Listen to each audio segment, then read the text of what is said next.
hold this call. Well, I think the thought has been on my mind since COVID-19 started, really. I've been concerned about people, seeing what is happening in our world, how the effect of COVID-19 on people. And I know that everyone's resilience threshold differs. So I've been concerned about people. But what really, really motivated me to hold this call today is the fact that I met one of my nephews on Monday, went to pick him up to give him a ride to the airport, and chatting with him really, really make me happy because I could see the level of growth in his life. He has developed his mind, and I'm so happy about that. So it's one of the reasons why I felt, well, I need to do this. Then another one is, one of my friends called me. I said, people are sending things around. So one of my friend, I sent something to one of my friend, and he called me back almost immediately. So when he called me, he now told me that he was actually infected with COVID-19. Wow. And this guy, I mean, on my personal list of people that are hardworking, people that are strong, this guy will be number one on my list. This guy is very strong. I mean, to my opinion about him, he's very strong, he's hardworking, he's healthy. So he told me what he went through, while he was down with COVID-19, with coronavirus. He told me that he almost died. So, that really touched me. In fact, I was almost afraid myself as a result of, his account of what he went through. So I just thought, well, I need to do this. So I want to start by welcoming everyone that joined. Thank you, Dr. Moses, for joining. Thank you for your support all the time. I want to thank Victor from Ireland for joining. I want to thank, I think my wife is on the call as well. And everyone that will watch this after today, I want to really thank you for joining, for wanting to know more about mental health, or whatever you've known about mental health before. I want to thank you for wanting to know more, or maybe just remind yourself. So I'm just going to start straight away. I believe people will join us because I know time is precious. Now, what is mental health? WHO, that is World Health Organization, in 1946, I believe it was. They said that health is not just the absence of disease or infirmity. So they had to have a convention to define what health is. So they said health is not just absence of disease or infirmity. They said health is a state of complete physical, mental, and social well-being. So the same thing with mental health that we want to look at today. So considering mental health, there's a body called Health Education Authority in United Kingdom, where I'm speaking from. Now this body is now changed to Health Development Authority. They actually called health professionals, they call people that are vast in the area of knowledge together, because they said, look, we need to clear this confusion about definition of mental health, because they said that lack of clarity will bring confusion about the meaning of mental health. So they held a convention, and they are the one that gave us this definition of mental health that I'm going to be showing us today. So they said that mental health is the emotional, and spiritual resilience. So I'd like you to note the word emotional. Mental health is the emotional. Just give me one. I want to mix.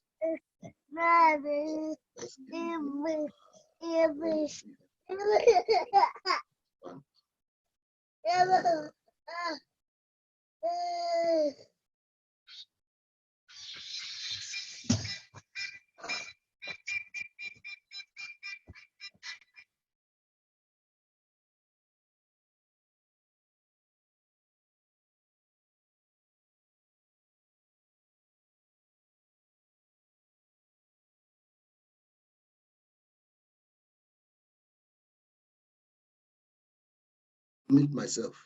They say mental health is the emotional and spiritual resilience which enables us, that is, which enable people to enjoy life and survive pain, disappointment, and sadness. So this definition was put together by Health Education Authority in 1997. They said mental health is the emotional and spiritual resilience. So I'd like you to note the word emotional resilience and spiritual resilience, which enables us to enjoy life and survive pain, disappointment, and sadness.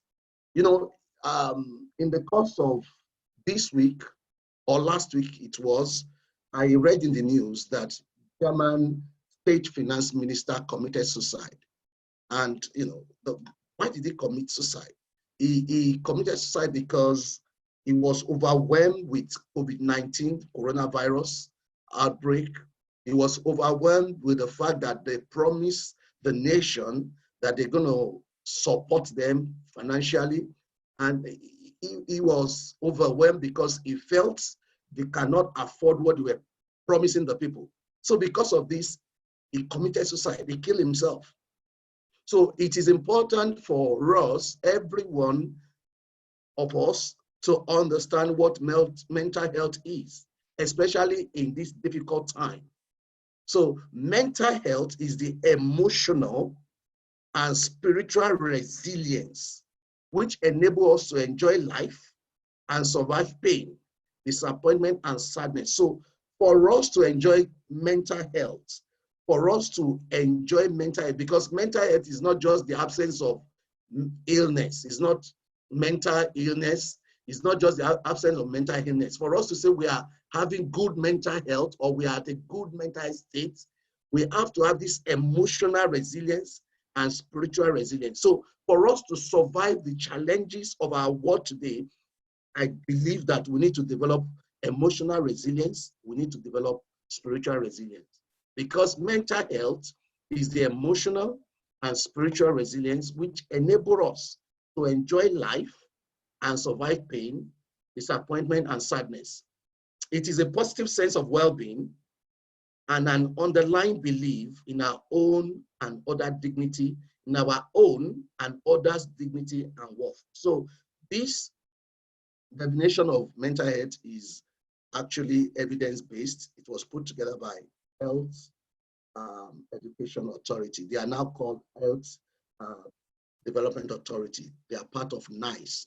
NICE is the National Institute of Health and Care Excellence. So they are the one that manage health care system. They make sure that they are providing health in an excellent way in United Kingdom. So they are actually an authority in the area of healthcare. So let's move on. So we've seen the definition of mental health. Now, the next slide I'd like to show us today, because, you know, I said lack of clarity can bring confusion.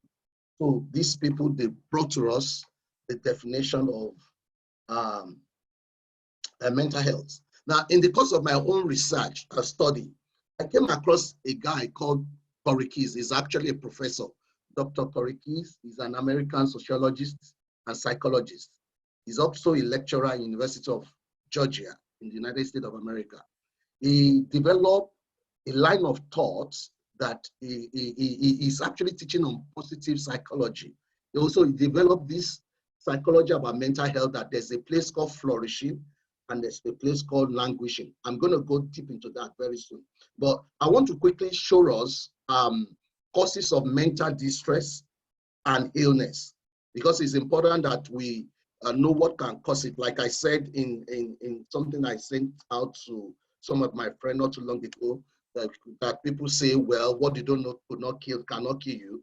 But I beg to differ, because I have seen people who actually die because of ignorance. So that's why it's important that we are aware of these things. So let me quickly show us causes of mental distress and illness.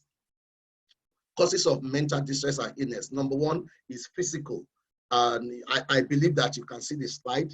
We could see family history. Being a person of African origin, I understand this very well, because I remember in those days, I know the millennials might not know this. Whenever anyone wants to get married, they will say to the person, have you investigated or have you checked that the family you want to marry from does not have mental health history? And I was actually surprised when I came into United Kingdom, because I wasn't born in United Kingdom, I was born in Africa, Nigeria. When I came, I went to the GP for the first time. The lady, I can never forget, was asking me my family health history. She was asking me if there's someone who is diabetic in my family, if you have people who have mental illness in my family. So family history, the point I'm making is that family history is actually one of the physical causes of mental distress or illness. And this one is, it could be linked to organic mental illness or organic psychosis. So family history. So which means maybe somebody in the family have suffered mental illness before. It could be the father, it could be the grandfather, it could be the mother. So if someone in the family have suffered it before, which means the person is susceptible to mental illness. So this kind of people have to actually look after their mental health. And another cause is medical problem like fever, HIV, diabetes, pregnancy, and childbirth. I've actually, as a, I'm presenting this today as a coach, as a life coach, as a trainer, and part of John Maxwell team. But also, I'm a pastor. So as a pastor, I have seen a lady who had postnatal depression, and it ended up with her having going to psychosis. So this talking about childbirth, mental illness as a result of childbirth. So she actually went into mental illness as a result of childbirth. And of course, accident or trauma, somebody can have brain injury due to accident, and they can have mental illness.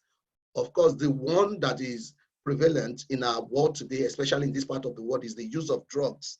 One of the drugs that injure young people a lot is cannabis, because they said cannabis has the high potential of making people go into psychosis. So young people, most of the young people, you see them, once they start using cannabis, they go, they have mental illness.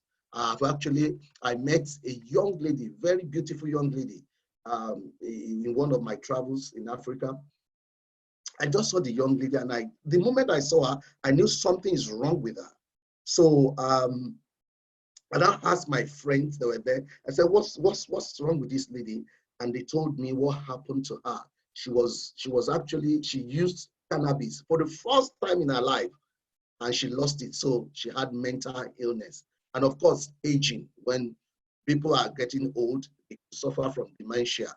So dementia is also a mental illness. Another cause of mental illness or distress is psychological, and that's where I'm going to be focusing on today. So please just stay with me. I just want to take us through this bit by bit. I don't want to rush it. Psychological, the one I really want to point out to Ross this evening is lack of resilience. As a pastor, I have come across people who lack resilience. Like and I'm not judging anyone, because resilience is not a gift. It is what everyone need to take responsibility to develop in their life. However, some people, because of their makeup, they make up, their personality trait. They have the tendency of having higher resilience than other people. So if someone lack resilience, they could actually develop it. So one of the causes of mental health or mental illness or mental distress is lack of resilience. So I'm going to talk more about lack of resilience in this presentation. Another cause of mental distress or illness is a poor self-esteem of self-concept. That is, not believing in oneself. It could lead to mental distress and mental illness. Poor support system. I've seen people go through things in life because they lack support. They end up committing suicide or going into psychosis. Lack of feeling of control or involvement. Everybody wants to be celebrated. Everybody wants to be part of a community. Everybody wants to belong. So when people feel that they are not part of a movement or part of a community, they could go into mental illness. And of course, another one that I will speak about tonight is negative thinking pattern. A lot of people, they suffer from negative thinking pattern. They don't see anything good about life. Do you know, even with this crisis of coronavirus, I am intentionally looking out for the good that will come out of it. And I've been telling anyone that care to listen that COVID-19 or coronavirus is a game changer. This thing has come to change our world for good. So everybody needs to begin to think. So what is the new way that I will do my business if you're a business person? What is the new way that I will have to develop myself, my career? Whatever you do, we need to begin to think. But unfortunately, a lot of people, especially in our part of the world, they are negative thinkers. People think negatively. So this also can lead to mental illness. Another cause of mental illness, we've divided into three: physical, psychological, and social. Another cause of mental illness is social, which is poverty or unemployment. When people are poor, they cannot afford the things of life, it could lead to mental illness. Housing problem, crime, housing problem, crime, noise pollution. We've seen people who are sane, who have mental health because of one crime or one problem or the other. They go into prison and they develop mental illness. Another cause of mental illness is relationship problems.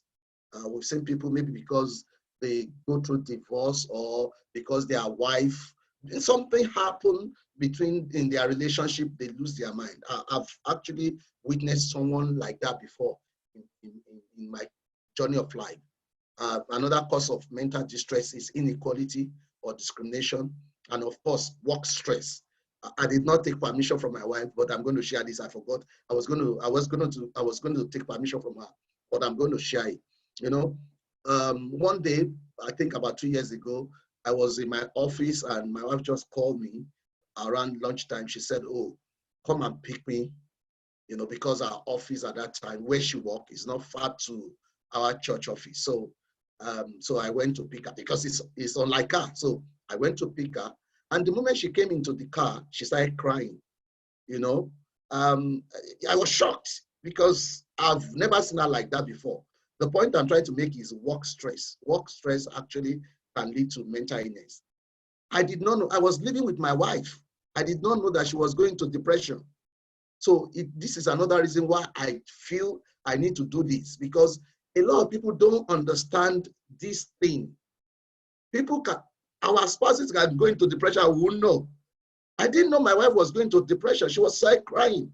And for months, she will be crying. Nothing, because she was facing stress at work. So work stress can actually cause mental illness. Now, I'm going to spend a bit of time to explain this well-being continuum. And this is actually my area that I love sharing with people. You see, when I came across Dr. Corey Keyes and his research and teachings on positive psychology. I just fell in love with it because before I encounter his teaching and his research, I have been shouting to everyone that care to listen that as a man or as a woman, we need to grow and develop ourselves. So when I came in contact with his writings and his, his things, and his teachings are evidence based.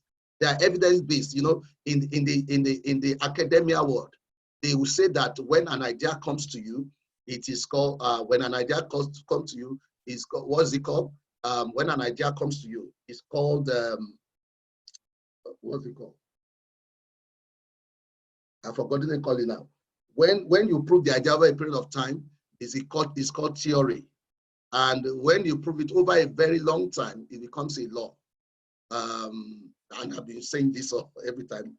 When an idea comes to you, anyway, in the academia world, there's the way they say it that when you develop an idea, when that idea comes to you, it's just an idea. They have to prove it over a period of time. When they prove it over a period of time and your idea is consistent, they say this is a theory. But when you prove that idea for a very long time, it becomes a law.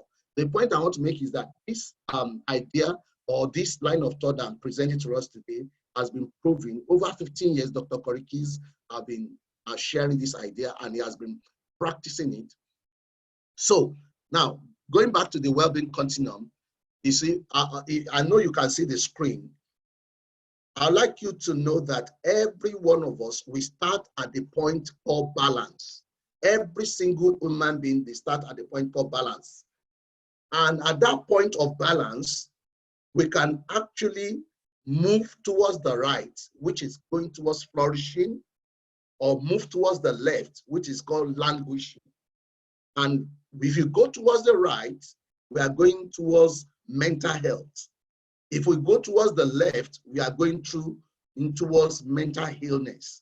So someone can start out in his career, someone can start out in a relationship. If the person refuses to grow and develop, they can go towards languishing or mental health. For example, with COVID-19 now, which actually prompted me to do this presentation with coronavirus in our world today, a lot of people are suffering from somatization right now. They have not contacted anyone that has the virus, but they are having the physical manifestation of the thing in their body because they are psychologically distressed as a result of COVID-19. So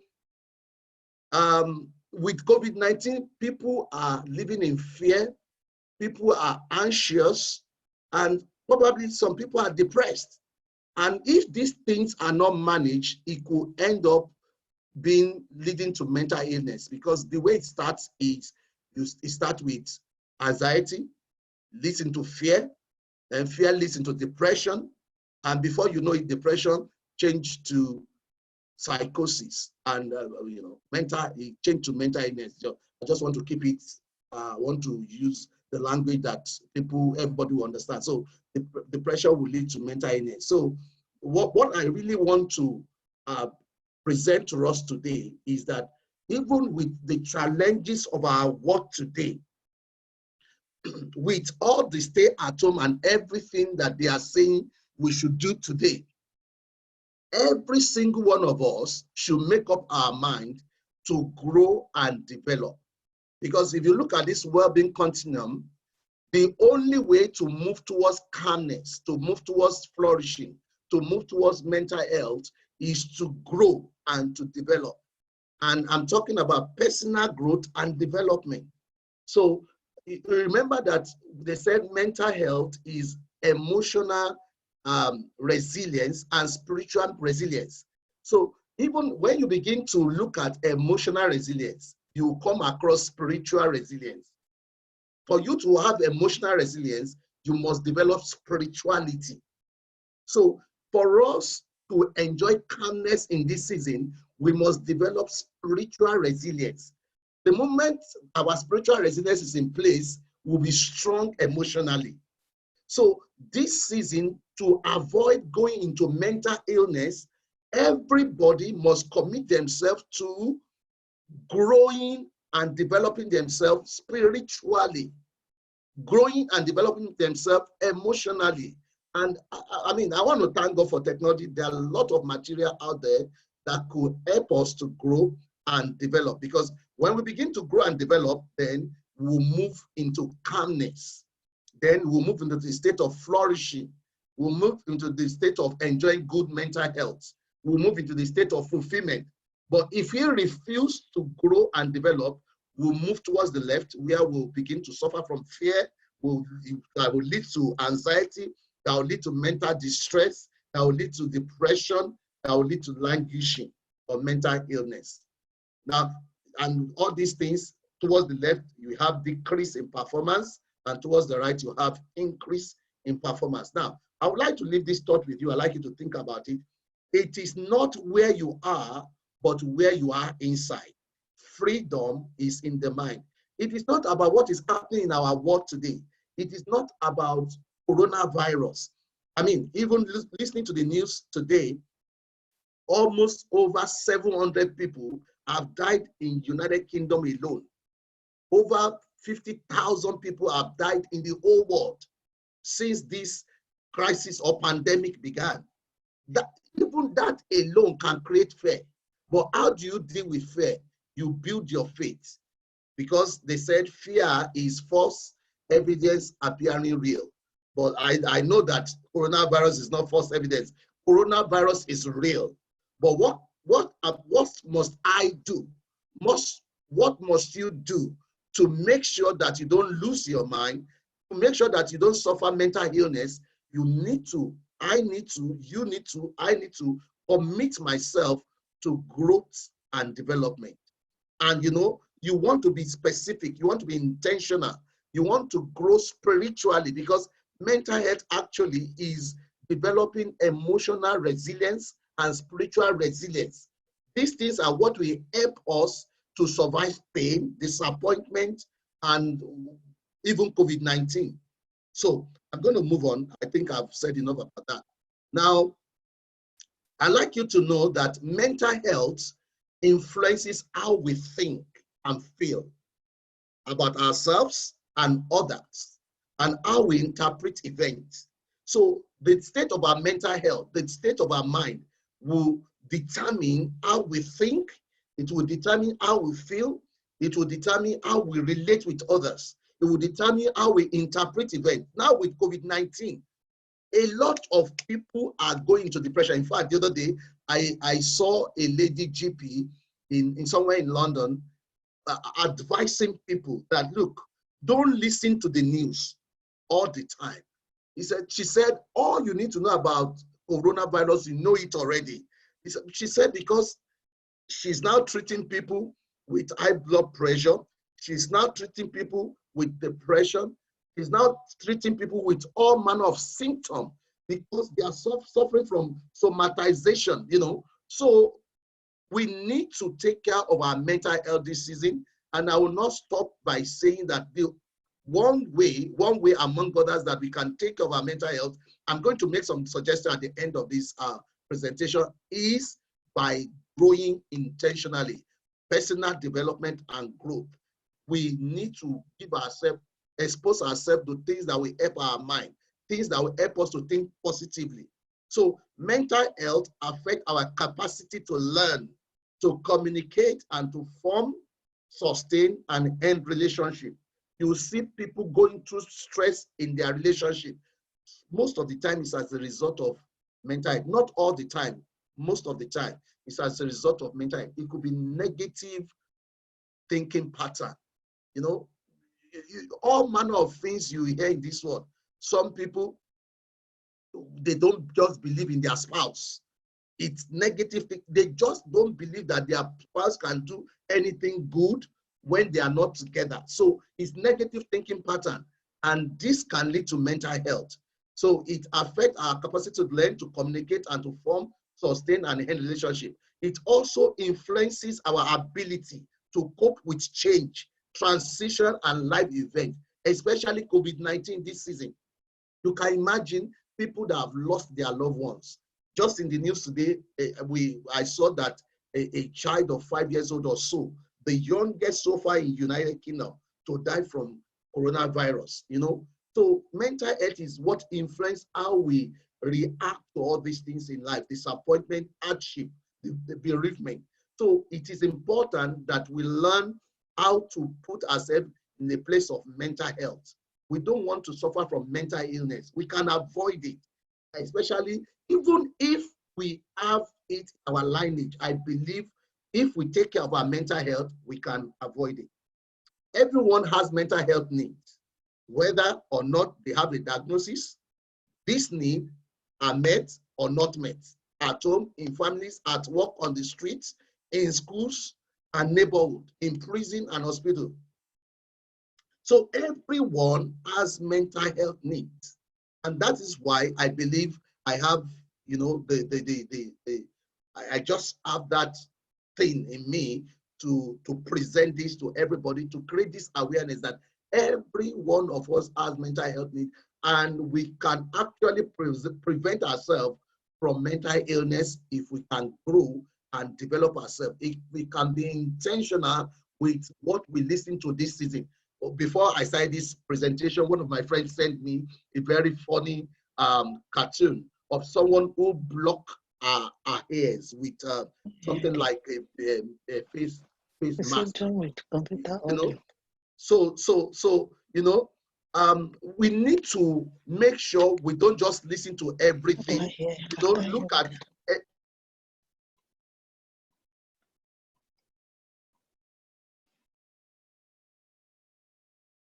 so that we will not lose our mind.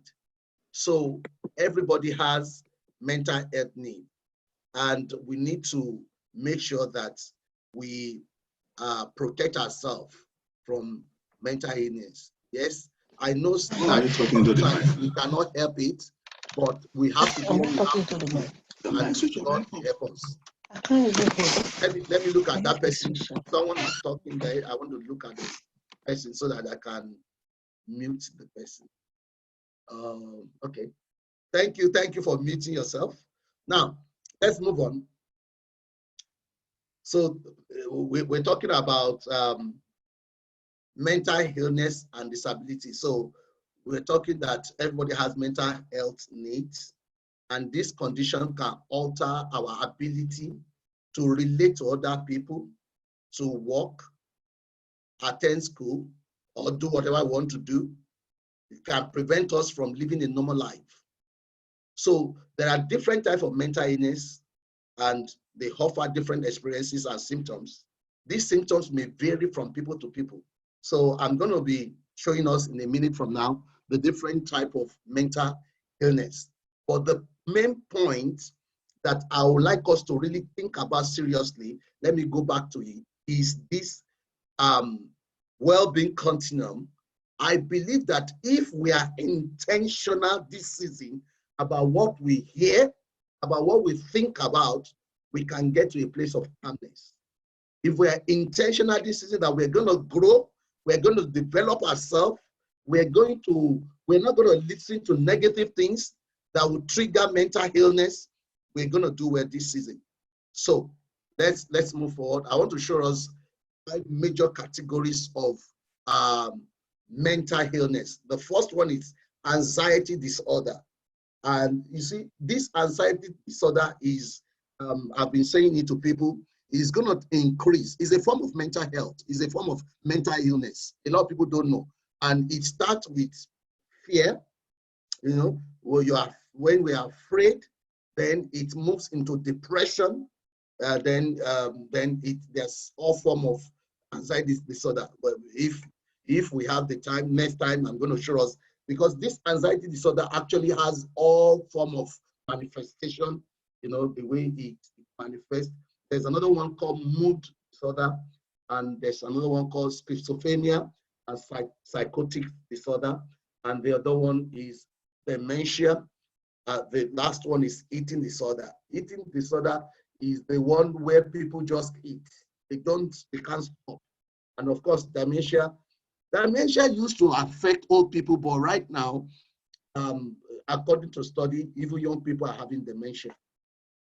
So, we really, really need to work on preventing ourselves from suffering from mental illness this season. And how do we do it?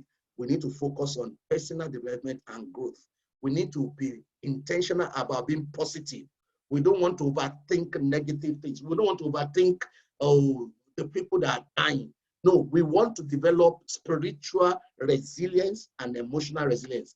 And from last week, I've been speaking about developing spiritual resilience in our local church because I'm a pastor of a church. So I've been speaking about developing spiritual resilience. So if you are not part of a church, you could just write the word on emotional resilience and spiritual resilience and begin to read around that. That will help your mental health. And you could be intentional about developing yourself this season, developing yourself. It's very, very important for our mental health. It's very, very important. We don't want to listen to the news 247. People will lose their mind. People will commit suicide. And it's starting already. So that is why I'm doing this presentation, just for us to be aware that anyone can suffer from mental illness and every one of us will have mental health needs. Now, I'm about to finish, so please stay with me. Whenever we're concerned about mental health or that of our loved one, we should talk to a qualified healthcare provider. I'm grateful for this, for where we live, especially for all of us that are living in Europe. There's so much there's so much provision of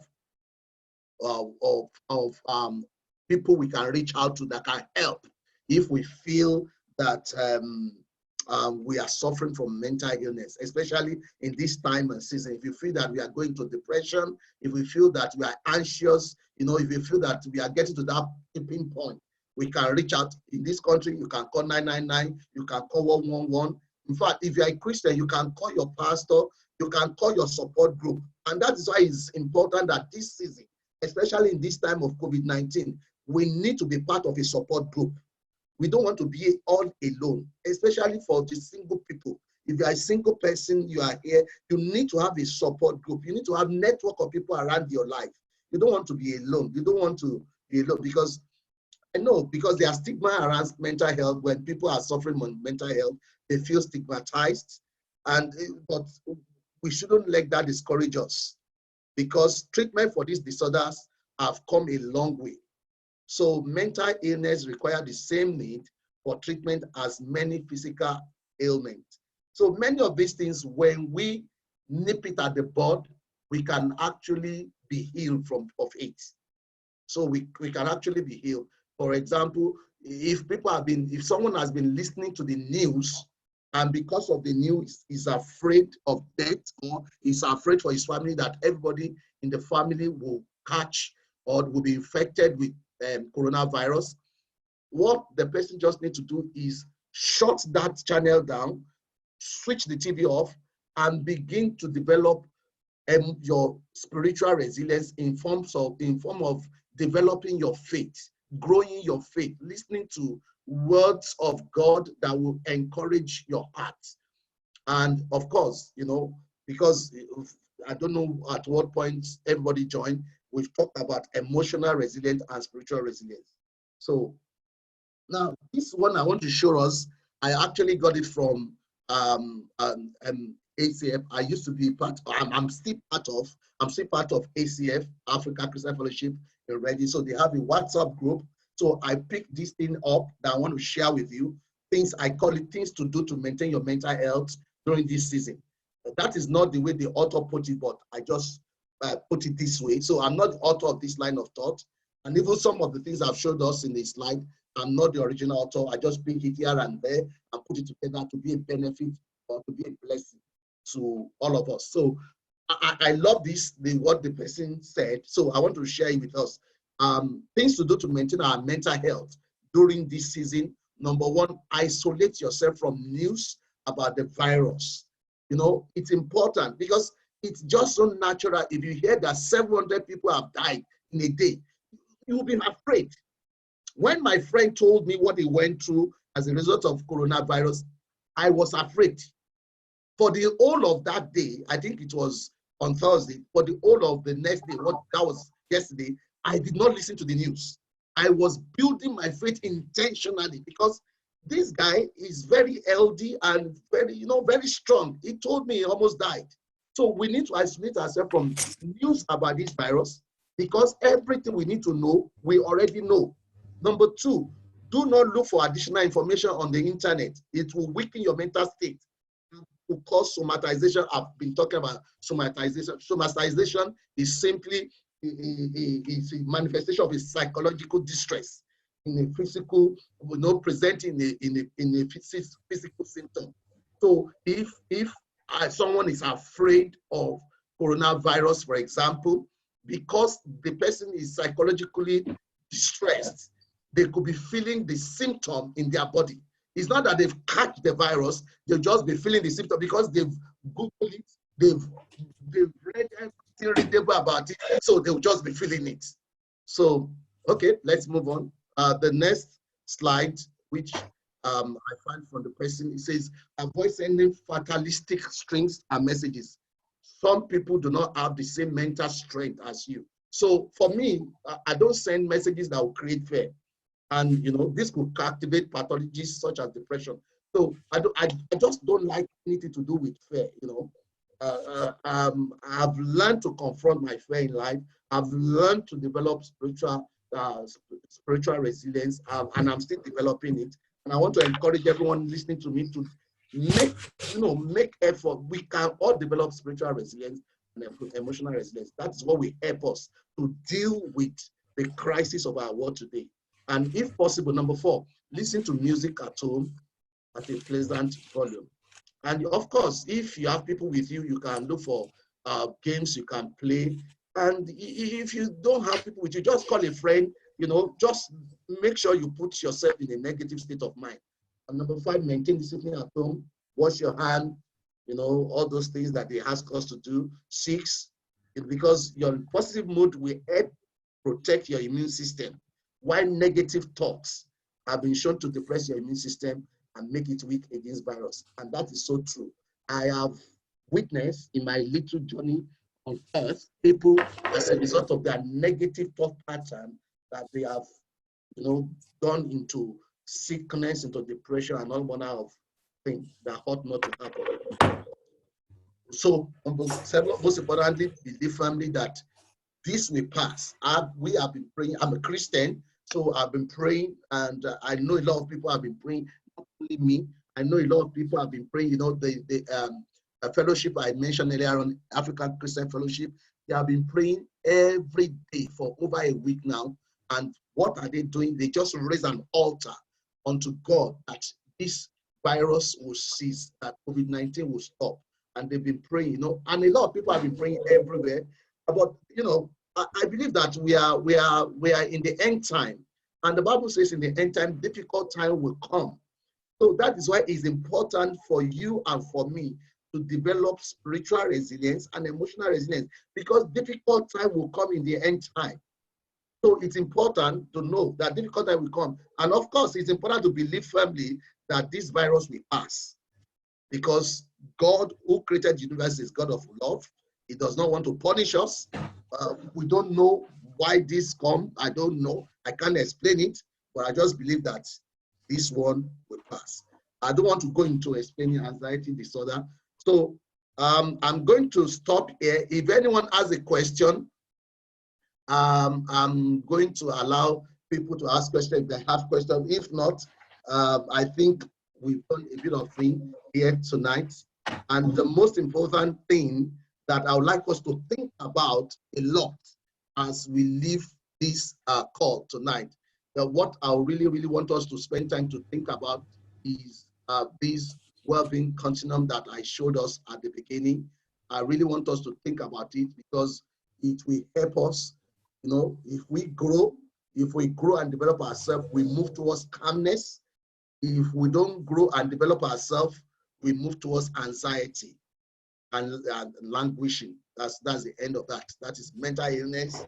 And if we grow and develop ourselves, we move towards flourishing. Well, I intend to do this again next week. maybe I'll just be doing something else, but I just want to give us a background to this. I hope we enjoyed the call. Well, if there's no, then I'm going to just end the call right now. Thank you everyone for joining. I can't recognize some people, but I can see my auntie from Reading. Thank you so much for joining. I could, oh my goodness, I could see my friend from France. Oh, thank you so much for joining. Dr. Moses, I really value you. Thank you. I appreciate you. Oh, I could see this is my nephew, Victor. He was the one I spoke about at the beginning. He joined as well. I could see my friend from Spain, Vera, thank you so much for joining. And Auntie Gladys, thank you. And there's someone I can recognize. Thank you also for joining. I hope this presentation has blessed you. Please, this season, take advantage of it. Start thinking, because you see, COVID-19 is a game changer. It's going to change a whole lot of things. We need to start thinking. And for us to think creatively, we must be in a positive mental state. So we need to start thinking, how am I going to be a blessing to my world after COVID-19? God, why do you allow me to be here at this time? So please, that's what we should be doing. Thank you everyone for joining. I hope to do something else next week, because we have all the time.